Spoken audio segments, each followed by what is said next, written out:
And what the trends tell us is that the largest purchasing power in the world is the SheEconomy. It's a $20 trillion economy, and her needs are far different from their needs or his needs.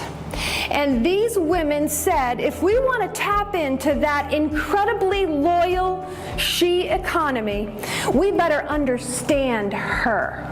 So they did their research, and what they discovered is they discovered this, which is a surprising thing, actually, if you look at the data. 60% of wine drinkers are women. Women buy 80% of wine that is purchased.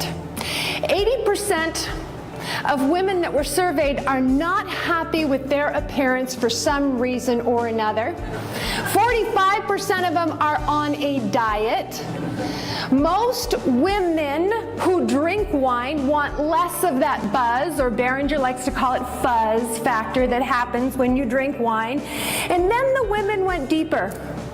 And what they discovered is they said there's a physiological reason why women want less fuzz factor, because physiologically, when a man drinks a glass of wine, his body will metabolize 30% of the wine, or the alcohol.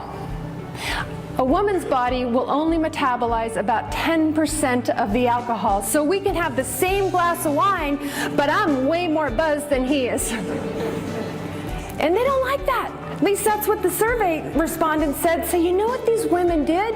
Is they said, well, let's look at a trend.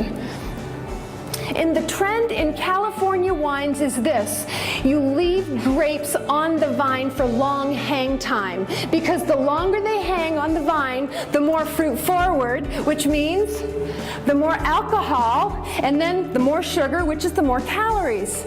So the women said, hey, let's disrupt the process. And what they suggested and what they ultimately innovated is this. They pulled the grapes early, thus early season Chardonnay. It has less sugar, therefore less calories, and a little less alcohol. They noticed, because they looked at the trends, and then they led through it, and they disrupted, and they created an innovation. Are you learning like crazy? The first question was, how much time do you dedicate toward clicking versus bricks?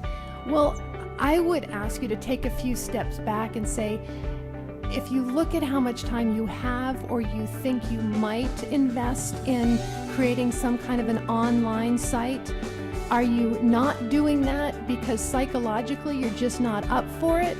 Or you're not doing it because your customers just don't need it? What's the reason why you're not doing it? In times of drastic change, it's the learners who inherit the future. You don't have to do it all your own. There are young kids who live technology. My kids can text better than they can communicate, and I'm sure many of yours can too. You don't have to do it all. Invest in and invite in people who are young and alive and love technology. They can help you.